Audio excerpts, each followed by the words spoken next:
Hi, Senator Lee. I appreciate this opportunity.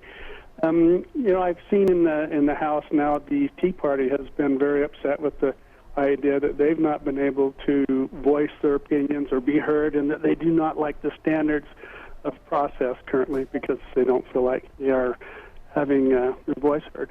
I am a Democrat in Utah, and I have to say I feel much the same way. And the gridlock that has been a part of government for the last several years is upsetting to me. And I feel like the Democrats I know and love are good, patriotic people, but they in Utah are not having their voices heard in our federal representatives, and part of that's due to gerrymandering and different kinds of things that prevent that. I just want to know, as an elected official and a power holder, how do you feel about my point of view, and what can you do to change it?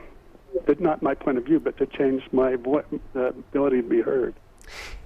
Dave, every single day I look for opportunities to work with people on the other side of the aisle. I genuinely enjoy my Democratic colleagues in the Senate, and I actually find that there are a lot of issues on which we agree. Now, there are some areas, Dave, whereas you know well, Democrats and Republicans are ideologically not aligned, and where they simply don't agree. With the United States Senate, we have a set of rules that virtually guarantee that in almost every major piece of legislation we have to find bipartisan agreement to some degree in order to pass legislation. It's built into our system. We can't come to a conclusion on debating almost any bill without getting 60 votes. And to get 60 votes, you've got to have at least some members of both parties. Even if you've got all 54 Republicans, you've got to get at least 6 Democrats on board in order to get to that magic number of 60. And of course, you don't always get all 54 Republicans on almost anything. So very often that means getting a lot more than 6 Democrats on board with you. I've worked on a number of bills to that effect with Democrats. Just a few months ago, I was very proud of a legislative accomplishment that we were able to pass into law called the USA Freedom Act.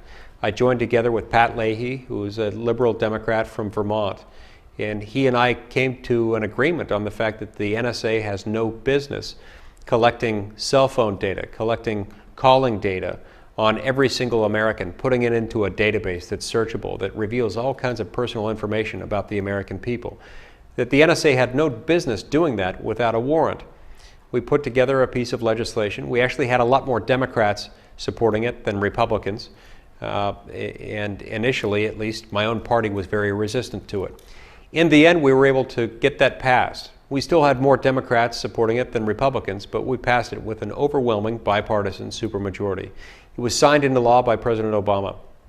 I'm working on the Sentencing Reform and Corrections Act. Here again, this is a piece of legislation that has more support from Democrats than Republicans, designed to reform our criminal justice system. I'm working with my friend Dianne Feinstein, a Democratic senator from California, on a bill called the Due Process Guarantee Act. It's designed to make sure that no one, no citizen or lawful permanent resident of the United States can be detained on U.S. soil and held indefinitely without trial, without access to a lawyer, consistent with the U.S. Constitution.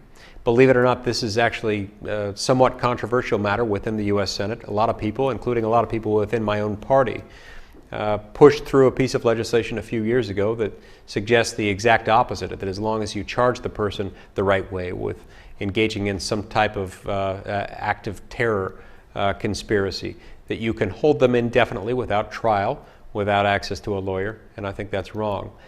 The list of bipartisan efforts that I've been a part of, that I've been engaged in actively, is long, and it grows every day. Just a few hours ago, I agreed to another deal that I'm going to be rolling out here soon, working with my Democratic colleagues.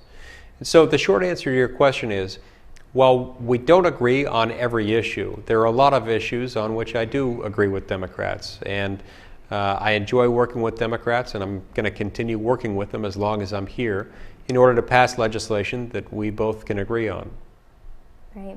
Seems like the media prefers to focus on those things that people are disagreeing on rather than things that are being agreed on and actually getting done. No, that's right. That's right. And so for those who may be surprised to hear me say that and to talk about how much I've worked with Democrats, it is surprising. It's disappointing that they don't get reported on in the same way.